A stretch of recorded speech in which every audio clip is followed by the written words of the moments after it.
तो कैसे हो आप लोग? स्वागत है आपका टीचिंग क्लासेस के ऑनलाइन प्लेटफॉर्म पर। मैं प्रकाश, आप सभी का हार्दिक स्वागत। सभी को खम्मा गणी, राम राम सा। तो अपना लोक देवता टॉपिक चल रहा था, उसमें हम पहुंचे थे। बाबा रामदेव जी हमने कर लिया, बड़े बड़े 2 4 5 लोक देवता कर लिए थे। उसके बाद अगली पिछली क्लास में हमने छोटे छोटे लोक देवता के बारे में पढ़ा था, और आज हम पढ़ने वाले हैं 2 बड़े लोक देवता के बारे में, जिनमें सबसे पहले तेजा जी, उसके बाद देवनारायण जी, उसके बाद डूंग जी, जवाहर जी पढ़ने वाले। तो सबसे पहले आज शुरू करते हैं तेजा जी महाराज। तो बिना किसी टाइम गवाए हुए शुरू करते हैं। तो आज की हेडिंग है तेजा जी महाराज।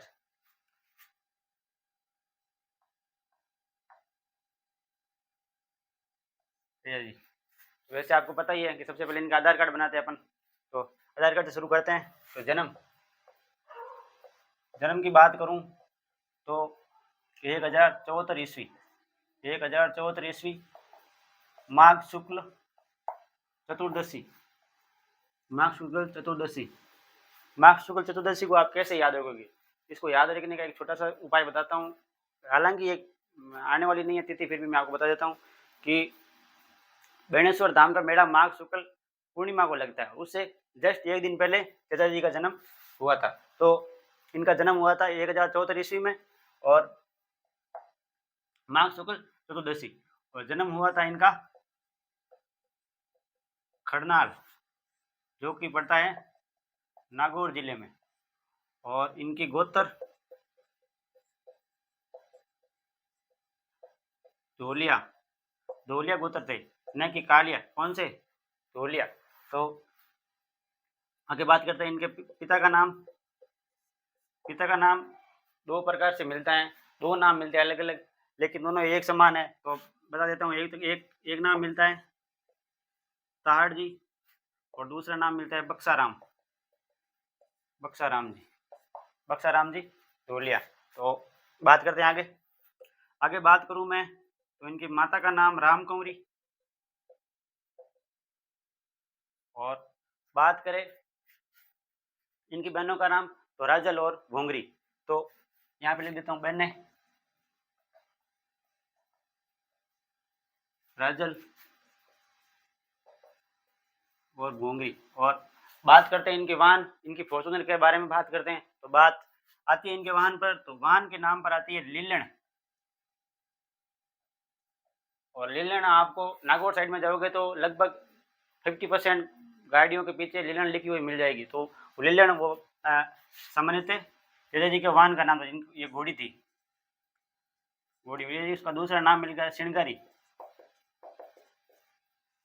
तो इस प्रकार सामान्य से परिचय के बारे में बात की। तो आगे बात करते हैं इनके उपनामों की। तब तक मैं इसको एक बार इरेज कर लेता हूँ, बस 1 मिनट आप इसका स्क्रीनशॉट लीजिए। तो आगे घड़ी में बात करते हैं इनके उपनामों के बारे में। उपनामों से सामान्य सीधे सीधे सवाल पूछते हैं। इनके उपनाम सामान्यतः सभी लोग देवताओं में सबसे अधिक उपनाम इन्हीं के हैं। तो बात करता हूँ मैं इनके उपनामों के बारे में। तो आइए,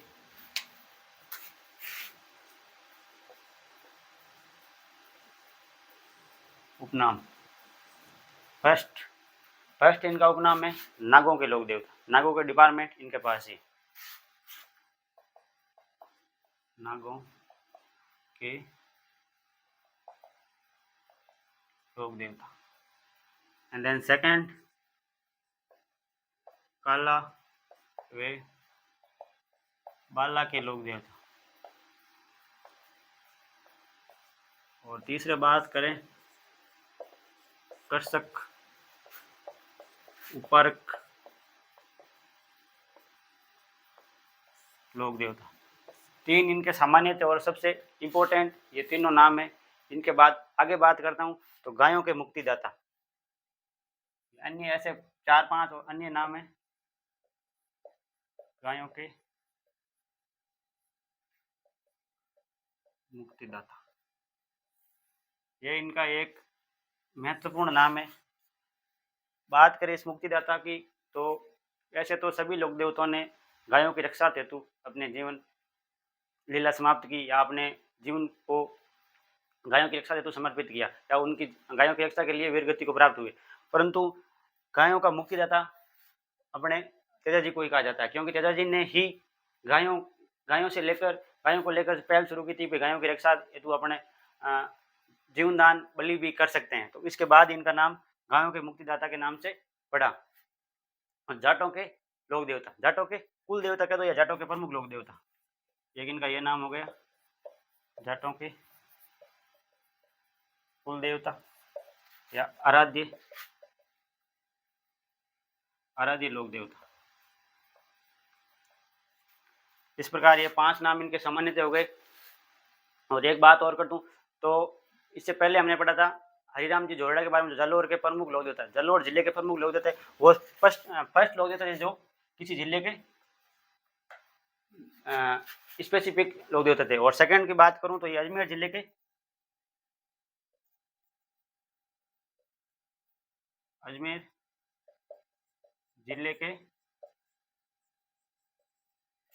प्रमुख लोक देवता, ये अजमेर जिले के प्रमुख लोक देवता हैं। तो ये अपने हो गए सामान्य से इनके उपनाम के बारे में चर्चा। आगे की बात करते हैं, आगे की क्या क्या कहानी हुई, क्या इनके जीवन से संबंधित तथ्य हैं, उसकी बात करते हैं। तो बताइए आपको कैसी लग रही है क्लास? अगर अच्छी लग रही है तो लाइक शेयर सब्सक्राइब आप तो कर ही रहे होंगे, और भाई को ज़्यादा से ज़्यादा सपोर्ट कीजिए। तो एक बार इसको आप नोट कर लीजिए, मैं एक बार इसको इरेज कर लेता हूँ, फिर आगे की कहानी अपन क्या बनती है और क्या बनाते हैं आगे। तो यहाँ तक तो अपने तेजा जी को अपन ने 20-22 साल का किया था। तो इसके बाद बात करते हैं इनकी क्या कहानी रही। तो कहानी की बात करूं मैं तो सबसे पहले मैं बात करूंगा कि पहले ये वाली जॉब नहीं थी कॉरपोरेट वाली कि बेल्ट लगाया, चश्मा लगाई और चल दिए, बैग डाला और चल दिए अपने ऑफिस। ये वाली जॉब पहले थी नहीं। पहले जॉब थी एकमात्र गायें चराने की जॉब थी, गायें चराने की जॉब थी, जो कि सामान्य थे अपने पूर्वज। अपन बात करेंगे अपने जैसे बुजुर्ग अपने माता पिता या अपने दादी दादी को पूछते हैं तो उनके एकमात्र बचपन में यही काम हुआ करता कि वो अपने गायें चराते थे, और दूसरा उनका कोई काम था नहीं, कि वो दूसरा कोई काम उस समय थे ही नहीं। पशुपालन करते थे लोग, और खेती से अपनी आजीविका का निवारण करते थे। तेजा जी ही भी उस समय गाय चराने का कार्य करते थे और हल जोतने का कार्य करते थे, हल जोतने का कार्य करते थे। तो बात एक दिन की, तो एक दिन क्या हुआ कि ये अपने खेत में हल जोत रहे थे। तो इनकी भाभी इनकी भाई की पत्नी, तो वो इनका खाना लेकर, सुबह का खाना लेकर खेत में आई। तो वो क्या है, खाना लेकर खेत में आई तो वो लेट आई थोड़ी। तो तेजा जी ने कहा कि भाई भाभी साहब इतने लेट कैसे आए हो खाना लेकर? तो भाई भाभी साहब ने कहा कि भाई ये तो घर का काम करते करते आई हूँ बीच में, और आप कह रहे हो कि भाई लेट कैसे आई हो? तो ऐसे ज़्यादा ही जल्दी है तो अपनी पत्नी को ले आओ भाई अपने रोटी सब्जी बनाने के लिए, और आपको खाना वो जल्दी ला के दे देगी। तो इस प्रकार ये बात की। तो ये बात तेजा जी को यहाँ पर लग गई, तेजा जी के यहाँ पर लगी। तो तेजा जी यहाँ से सीधा अपनी भोजन पर बैठे और आए घर आ गए। अपनी माता राम कंवर जी को कहा कि भाई मेरी शादी कहाँ हो रखी है? तो इनकी शादी क्या है, बचपन में हो गई थी। ये मैं कहानी के रूप में बताता हूँ आपको। एक दो फैक्ट है जो मैं आगे आपको लिखवा दूँगा, फिलहाल मैं बता देता हूँ एक कहानी के रूप में। तो इनकी शादी बचपन में या बाल्य विवाह इनका हो चुका था। हम इसको बाल्य विवाह नहीं कह सकते, क्योंकि आज से पहले 14 साल इसकी उम्र थी भाई शादी की, अब 18 हो गई है, आगे शायद 21 हो जाए। तो उस समय पता नहीं कितनी थी, 18 थी, 14 थी या 12-13 थी। तो उनका विवाह मतलब बाल्य अवस्था में ही हो गया था। और इनका विवाह हुआ था, मैं एक मिनट बस थोड़ा इसको इरेज कर लेता हूँ। हाँ, तो ये अपने यहाँ पर पड़ता है पुष्कर, जो कि है अजमेर में, और लगभग यहाँ से यहाँ पर पड़ता है खड़नाल, जो है नागौर। तो ये मैप मैं आपको इसलिए बना रहा हूँ कि इस मैप के आधार पर अपनी इनके आगे की सारी कहानी को समझने वाले। तो इनकी शादी हो रखी थी यहाँ पे। तो ये अपनी माता जी के पास आए तो माता जी ने कहा भाई तुम्हारी शादी पुष्कर में हो रखी है। तो पुष्कर में इनकी शादी हुई थी, लेकिन इनकी शादी हुई कहाँ थी वो मैं आपको अभी बताने वाला। इनकी शादी हुई थी यहाँ पे, यहाँ इनकी शादी हुई थी यहाँ पे, जो पनेर गांव में इनकी शादी हुई थी और पनेर गांव में शादी हुई थी। इनकी पत्नी का नाम था, इनकी पत्नी और इनके पत्नी के पिता का नाम था रामचंद्र जी डांगी। बस 1 मिनट में देख लेता हूँ एक चीज़ फ्रेम में आ रही है कि नहीं आ रही है, 1 मिनट बस।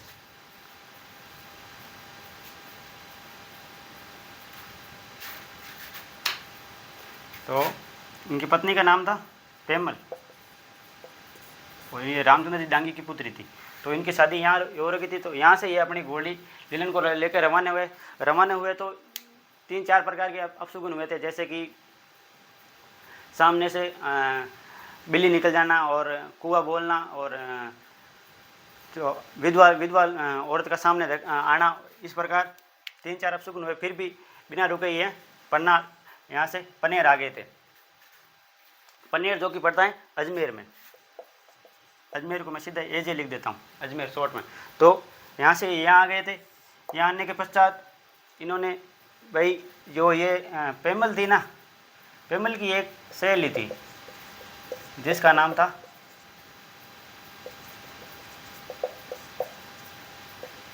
लाछा गुजरी, ये इनकी सहेली थी। तो बात करूं मैं इनकी, तो हुआ यूँ, घटना कुछ ऐसी इस प्रकार घटी कि लाचा गुजरी की जो गायें थी, तो मेव जाति के मीणा, जो कि अजमेर में सबसे, राजस्थान में सबसे ज़्यादा मेव जाति के मीणा, अब की आबादी की बात करूँ सबसे ज़्यादा अजमेर में ही है। तो मेव जाति के मीणों ने इनकी गायों को चुरा लिया था और वो चुरा कर ले गए थे।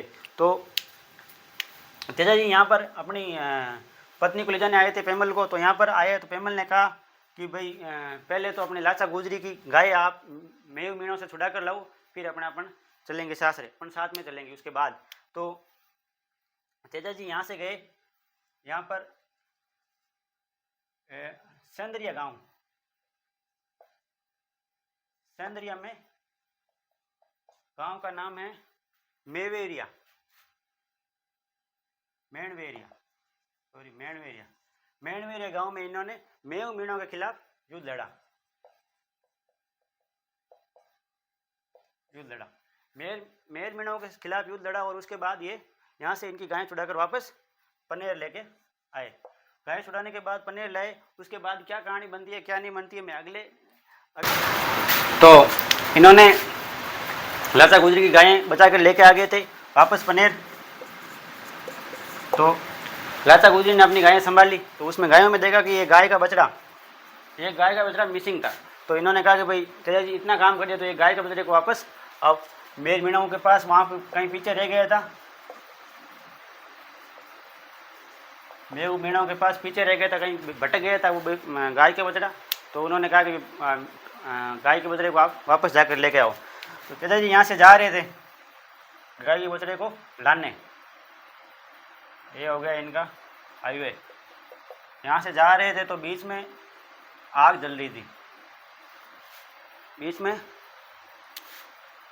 थी, और आग के अंदर नाग और नागिन दोनों जल रहे थे। तो तेजा जी ने ये करते देखा, तो तेजा जी ने अपने भाले से, तेजा जी अब लीलन घोड़ी पर श्रृंगार थे, तो अपने भाले से इन दोनों को बाहर निकाला। तो जो नागिन थी ना वो तो अपने प्राण त्याग चुकी थी, और जो नाग था वो अभी प्राण नहीं त्यागे थे। तो नाग देवता ने, और इसमें बाहर निकालने के बाद नाग देवता प्रकट हुए और तेजा जी को कहा कि भाई आपने मुझे बाहर क्यों निकाला, मैं बाहर क्यों निकाला, कि भाई बाहर तो मैंने इसलिए निकाला कि भाई आप जल रहे थे, तो मैंने सोचा कि भाई आपको बचा लूँ मैं। तो इन्होंने बाहर निकाला। तो नाग देवता ने कहा कि मैं 1000 सालों के बाद अपने इस अग्नि देवता के साथ में मैं अपने प्राणों की मुक्ति प्राप्त कर रहा था, और आपने मुझे बीच में बाहर निकाल दिया। अब मेरे को 1000 साल वापस इस धरती पर रहना होगा और अपना वापस 1000 साल बाद मेरे को मुक्ति मिलेगी। तो इस प्रकार तेजा जी को कहा नाग देवता ने। तो तेजा जी ने कहा कि भाई मैं आपके हो तो मैं वापस डाल दूँ आग में। तो तेजा जी नाग देवता ने किया, वापस डालने से कुछ नहीं होगा, कि आपने हमारा जोड़ा बिछड़ा है, तो आप भी अपने जोड़े के साथ आप नहीं रह सकते हो। इस प्रकार इन्होंने श्राप दिया। तो तेजा जी ने कहा कि भाई किस प्रकार मैं आपकी हेल्प कर सकता हूँ कि आपको प्राणों की मुक्ति मिल जाए। तो नाग देवता ने कहा कि भाई एक उपाय है इसका। तो तेजा जी ने कहा क्या उपाय है। तो उपाय बताया उन्होंने कि अगर मैं किसी व्यक्ति को डस लूँ तो मेरे वापस मैं इस अग्नि में प्रवेश करके अपने प्राणों की मुक्ति प्राप्त कर सकता हूँ। तो तेजाजी ने कहा आप मुझे ही डस लो। तो नागदेवता ने कहा कि मैं आपको नहीं डसने वाला, कि भाई मेरे को क्यों नहीं डसोगे। तो नागदेवता ने कि आप भाई तेजाजी युद्ध से आए थे, क्योंकि गाय छुड़ा कर लेके आए थे, तेजाजी पूरा शरीर खून से लथपथ था। तो तेजाजी नागदेवता ने कहा मैं ऐसे स्थान को डसूंगा जो एकदम स्वस्थ एंड स्पर्श, जहाँ पर खून का कोई दाग ना हो। तेजाजी ने कहा कि तो मेरे जी पर डस लीजिए आप। तो तेजाजी ने अपने भाले के सहारे नागदेवता को आगे की कहानी में उन्होंने अपने भाले के सहारे जी पर डसवाया था। तो तेजाजी ने कहा कि भाई आप मेरे को डस लेना, बट मैं पहले सिंदरिया जाकर एक गाय की बछड़ा है उसको छुड़ाकर पनेर देकर वापस आऊँगा, तब आप मेरे को डस लेना। तो नाग देवता ने कहा कि चलो ठीक है भाई आप जाकर आ जाओ। तो तेजाजी यहाँ गए और यहाँ से बछड़ा देकर वापस नाग देवता के पास आए अपना वचन निभाने के लिए। वचन दे के गए थे कि मैं वापस आऊँगा और आप मेरे को डस लेना और आप अपनी जीवन की मुक्ति प्राप्त कर सकते हो। तो इस प्रकार वो वापस आए। तो नाग देवता ने कहा देवू जीवन दान तेजा, देवू जीवन दान तू मन में हरक मनाई, देवू जीवन दान तेजा तू मन में हरक मनाई, आयो वापस वचन निभाने तू वापस घराने जाए। तो इस प्रकार नाग देवता ने कहा कि भाई आप वचन निभाने आए हो तो आप वापस घर चले जाओ, मैं 1000 साल और जी लूँगा, आप अपने जीवन। भाई नाग देवता थे तो वो तो देवता थे, तो उन्होंने देख लिया कि भाई उनकी पत्नी पनेर में पेमल उनका इंतजार कर रही थी। उन्होंने देखा कि भाई उनकी इंतजार कर रही थी, तो मेरी तो इनकी तो वो नागिन थी, वो मृत्यु हो चुकी थी उनकी। तो कहा कि भाई आप वापस चले जाओ और अब अपना जीवन व्यतीत करो, मैं अपने 1000 साल और इस धरती पर व्यतीत कर लूँगा। तो तेजाजी ने कहा कि नहीं, मैंने वचन दिया तो आप मेरा वचन पूरा कीजिए। तो फिर उन्होंने अपने भाले के सहारे नाग देवता ऊपर चढ़े और तेजाजी के जी पर डंस मारा। और डंस मारने के बाद तेजाजी यहाँ से चल दिए। तो बीच में यहाँ से चल रहे तो बीच में इस स्थान पर इनकी मृत्यु हुई थी। जो मृत्यु हुई थी उस स्थान का नाम था सुरसुरा। सुरसुरा नामक स्थान पर इनकी मृत्यु हुई थी। आगे क्या क्या कहानी बनती है, 3 प्रमुख स्थान के बारे में बात करने वाले अपन, तीनों स्थान के बारे में बात करने वाले। उसके बाद उनकी मृत्यु और इनके प्रमुख समाधि स्थल और प्रमुख मंदिरों के बारे में वहाँ से अपने 3 स्थान पढ़ने के बाद ये चीज़ अपने को क्लियर हो जाएगी। तो एक बार इसको मैं इरेज कर लेता हूँ, तब तक एक मिनट दीजिए बस। तो इनकी मृत्यु सुरसुरा अजमेर में इन्होंने इनके बांसक नाग डस गया था, उस नाग का नाम था बांसक। तो बात करते हैं इनके बारे में 3 प्रमुख स्थान की। तो सबसे पहले बात करता हूँ पनेर, रूपनगढ़, एजे का मतलब समझ गए आप, अजमेर। पेमल यहाँ की निवासी थी, पेमल यहाँ की निवासी। एक फैक्ट तो ये हो गया। और सेकंड हो गया तेजाजी का मंदिर बना हुआ है यहाँ पर। और थर्ड यह हो गया यहाँ पर पुजारी जो होता है, गैस कीजिए यहाँ पर पुजारी कौन होता होगा। यहाँ पर पुजारी होता है माली जाति का व्यक्ति, माली जाति का व्यक्ति। एक अपने ये हो गया स्थान। दूसरा स्थान की बात करूँ तो सुरसुरा अजमेर जो किशनगढ़ तहसील में पड़ता है। सुरसुरा अजमेर किशनगढ़ तहसील, किशनगढ़ ये अजमेर की तहसील है। यहाँ पर ये सुरसुरा लोकेटेड है। तो बात करें इसकी तो यहाँ पर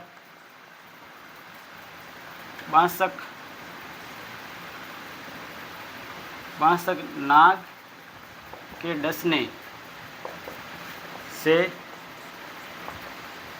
तेजाजी ने अपनी देह का त्याग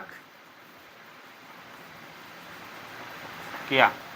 यहाँ पर तेजाजी ने अपने देह का त्याग किया। यहाँ पर तेजाजी की जागती जोगिन कहा जाता, जिसे तेजाजी की जागती जोत या जोगिन निकाली जाती है।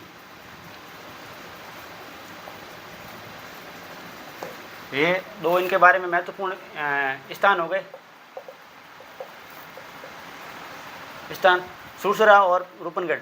पनेर में यहाँ इनका ससुराल था, तेजा जी का ससुराल, ये भी लिख लो आप, मैंने पहले लिखवा दी लेकिन फिर भी लिखवा देता हूँ, ससुराल मतलब सार और नोटिस हो। तो इनका यहाँ पर ससुराल था। और बात करें ससुरा की तो यहाँ पर बांसक नाग के डसने से जो जब ये वापस पनेर आ रहे तो बीच में सुरसुरा नामक स्थान पड़ता है जहाँ पर इनकी मृत्यु हो गई थी। अपने देह का त्याग कर दिया था यहाँ पर इन्होंने। बात करते इसके बाद आगे की बात, तो एक बार इसको आप स्क्रीनशॉट ले लीजिए, इसको आप नोट कर लीजिए। आगे बात करता हूँ। तो कैसी लग रही है आपको क्लास, बीच बीच में पूछ लेता हूँ मैं आपको, तो बताते रहिए कमेंट में। और बात करूँ, आप इसके एक बार नोट्स बना लो। मैंने पहले भी बताया कि भाई एक बार आप इसके नोट बना लो, जब भी आपकी परीक्षा आए तब आपको अपने हैंड रिटन नोट होते हैं ना, उससे बजाय टेक्स्ट बुक्स के ज़्यादा समझ में आता है। मैंने पहले भी बता चुका हूँ और फिर बता देता हूँ आपको।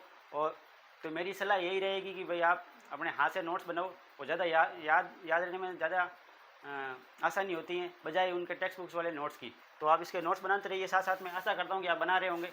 तो बात करते हैं आगे, इसको आप नोट कर लीजिए। तीसरे स्थान की बात करूँ, तीसरा स्थान है सेंदरिया अजमेर।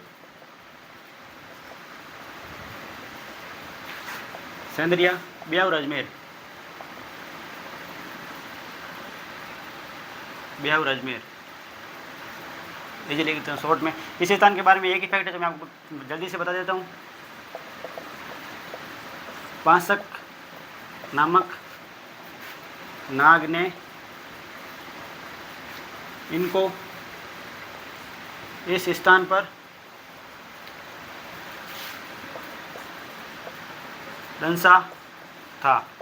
एक इफेक्ट मेरे इसके बारे में, एक इफेक्ट है जो इसको आपको याद रखना है। बस तीन अपने अलग अलग स्थान हो गए, सुरसुरा और सेंदरिया और पनेर। तीनों स्थानों के बारे में हमने सामान्य जानकारी अर्जित कर ली। और उसके बाद बात करता हूँ मैं आगे की कहानी की। तो कहानी अपने यहाँ पर पूरी हो गई है। तो बात करते हैं इनके बारे में अन्य फैक्टों की। तो सबसे पहले फैक्ट बात करते हैं घोड़ला।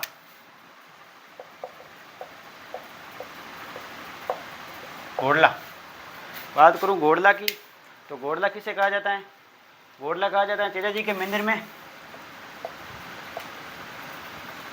तेजा जी के मंदिर में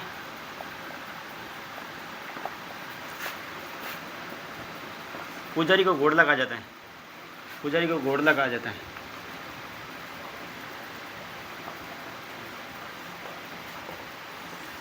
ये घोड़ला हो गए, पुजारी को घोड़ला कहा जाता है।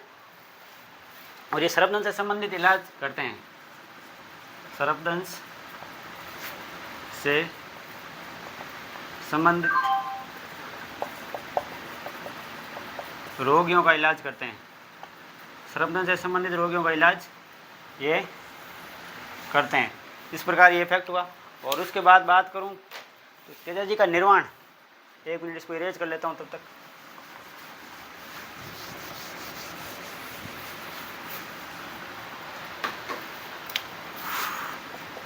निर्वाण की बात करूं तो भाद्रपद शुक्ल दशमी 1160 ईस्वी, 1160 ईस्वी, भाद्रपद शुक्ल दशमी 1160 ईस्वी, ये हो गए विक्रम संवत। और ईस्वी की बात करूं तो ईस्वी की बात इसमें से -57 कर दो तो 1103 विक्रम संवत ईस्वी को इनका निर्वाण हुआ था। निर्वाण की जगह की बात करें, निर्वाण हुआ था इनका सुरसुरा, जो कि अजमेर में सुरसुरा नामक स्थान पर इनका निर्वाण हुआ था। बात करूं आगे की तो तेजा जी के पुजारी जो होते हैं, पुजारी सांप के डसने पर रोगियों के जहाँ पर सांप डसता है वहाँ पर अपने मुंह से जहर निकालते हैं। इस फैक्ट को मैं लिखवा देता हूँ। तेजा जी के पुजारी, तेजा जी के पुजारी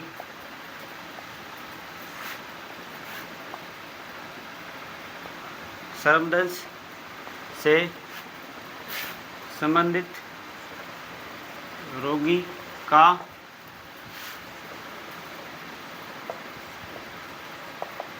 अपने मुंह से जहर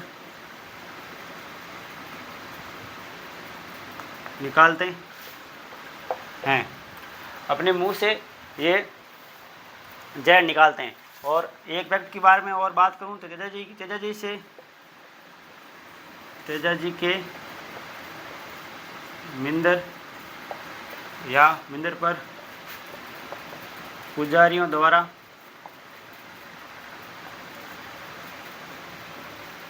कुत्ते हुए सांप के काटने पर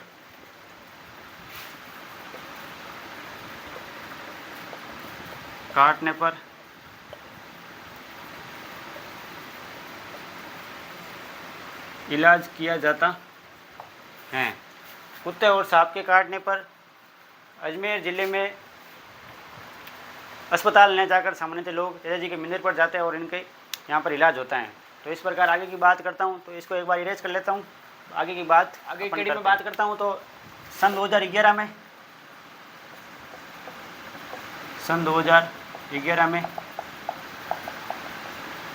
तेजा जी पर डाक टिकट जारी किया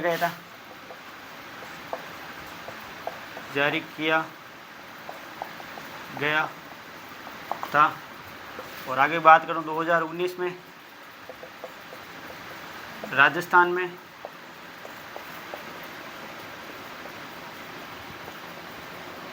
राजकीय अवकाश घोषित किया गया।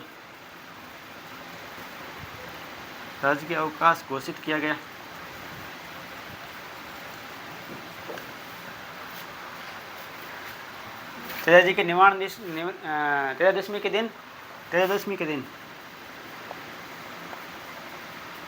तेजादशमी के दिन इनका राजकीय अवकाश घोषित किया गया था। और एक फैक्ट इसके बारे में और लिखवा देता हूँ। भावता जो कि अजमेर में तेजा जी के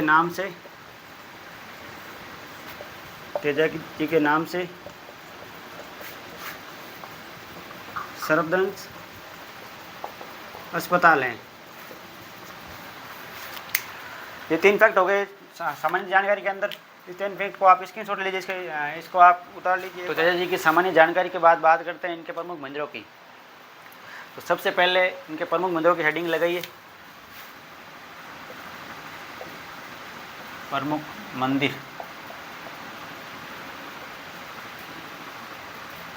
मंदिर में बात करें सबसे पहले खन्नाड़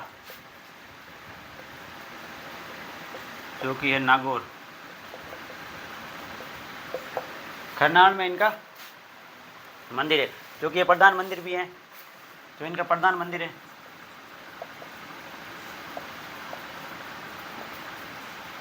यह इनका प्रधान मंदिर है। और तेजा जी का यहाँ पर मेला लगता है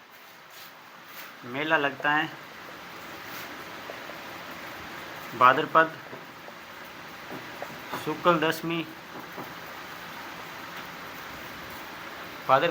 दशमी को यहाँ पर मेला लगता है। और इसी स्थान पर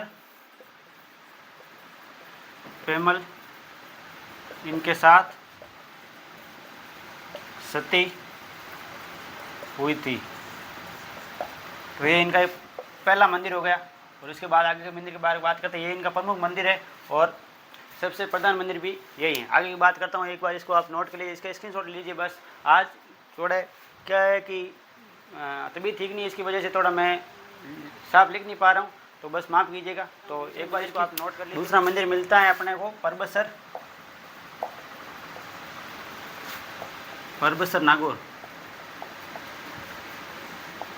नागौर में इनका दूसरा मंदिर है। यहाँ पर परबसर नागौर में पशु मेला लगता है। 15 दिन तक। हाँ, भाद्रपद पूर्णिमा से राखी से लेकर अमावस्या तक। भाद्रपद पूर्णिमा से लेकर अमावस्या तक ये 15 दिन पर मेला लगता है। ये मेला राजस्थान का आय व आमदनी की दृष्टि से सबसे बड़ा मेला है। आय और आमदनी की दृष्टि से सबसे बड़ा मेला है। तो ये अपने दो उनके प्रमुख मंदिर हो गए। इसको एक बार एरेंज कर लेता हूँ, 1 मिनट बस मंदिर इसमें क्लियर कर लेते हैं, फिर 2-3 प्रैक्टिस के बाद और रहेंगे, वो बात कर लेंगे। और अपने तेजा जी महाराज हो गए आज के पूरे। इस क्लास में तेजा जी को हम पूर्ण कर पाएंगे। मैंने वादा किया था कि पिछली वाली क्लास में कि अगली क्लास में हम लोग देवता पूर्ण कर लेंगे, लेकिन होया नहीं। एक मंदिर है भावता नागौर और सेंद्रिया अजमेर, और एक मंदिर है इनका पनेर में। इस प्रकार इनके प्रमुख मंदिर हो गए। तो इसके बाद बात करते हैं, एक मंदिर और रह गया सुरसुरा मंदिर, सुरसुरा अजमेर।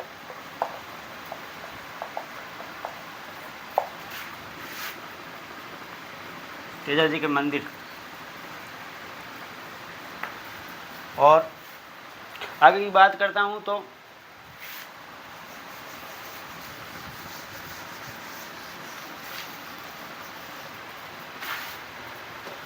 बांसी दुगारी,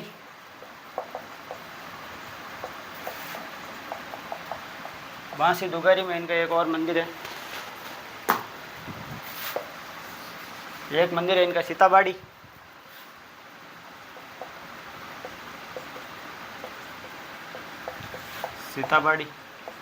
सीताबाड़ी कहाँ पर है? 12। और इस प्रकार इनके सामान्य मंदिर हो गए। तो इसके बाद 2-3 फैक्ट और रहते हैं, उनकी बात करते हैं और अपने यहीं पर पूर्ण विराम देंगे। ये बांसी दुगारी वाला मंदिर है बूंदी, इसका जिला हो गया बूंदी। तो एक बार इसको इरेज कर लेता हूँ और बस हो गए अपने पूरे। तो अजमेर में प्रत्येक गांव में तेजा जी का मंदिर बना हुआ है।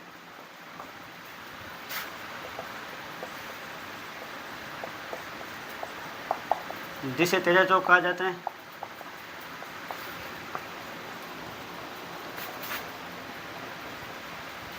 और कृषक वर्ग के लोग कृषि या धान बोते समय तेजा गायन करते हैं। इस प्रकार अपने तेजा जी को यहीं पूर्ण विराम देंगे। तेजा जी के बारे में हमने सामान्य जानकारी और उनके बारे में आने वाले फैक्टों के बारे में बात की। तो आगे क्लास में बात करने वाले अगले लोक देवता, जिसमें देवनारायण जी और डूंग जी जमाड़ जी हो गए, उसके बाद अपने लोक देवता टॉपिक ये क्लियर हो जाएगा। तो आगे दीजिए, आज के लिए बस इतना ही। सभी को राम राम, खमा गणी, जय हिंद।